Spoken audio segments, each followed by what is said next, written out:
মহাদেবের এই ত্রিশূল শুধু একটি অস্ত্র নয়, এর ভেতরে লুকিয়ে আছে সৃষ্টি, স্থিতি আর সংহারের অসীম শক্তি।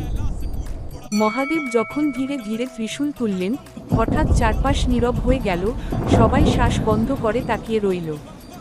মহাদেবের চোখের সেই জ্যোতি দেখেই বোঝা যাচ্ছিল, এখনই এক ভয়ঙ্কর নয়, এক অলৌকিক শক্তি প্রকাশ পাবে। ত্রিশূল মাটিতে স্পর্শ করতেই বেরিয়ে এল আলো আর শক্তির বিস্ফোরণ, চারদিক ভরে গেল মহাদেবের মহিমায়। এই অলৌকিক শক্তির দৃশ্য ভালো লাগলে লাইক দিন, সাবস্ক্রাইব করুন, আর কমেন্টে লিখুন, হর হর মহাদেব।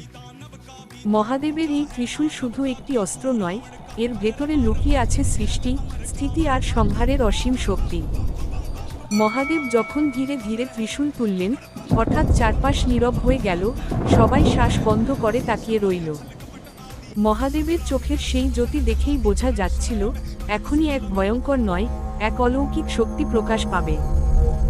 ত্রিশূল মাটিতে স্পর্শ করতেই বেরিয়ে এল আলো আর শক্তির বিস্ফোরণ, চারদিক ভরে গেল মহাদেবের মহিমায়। এই অলৌকিক শক্তির দৃশ্য ভালো লাগলে লাইক দিন, সাবস্ক্রাইব করুন, আর কমেন্টে লিখুন, হর হর মহাদেব।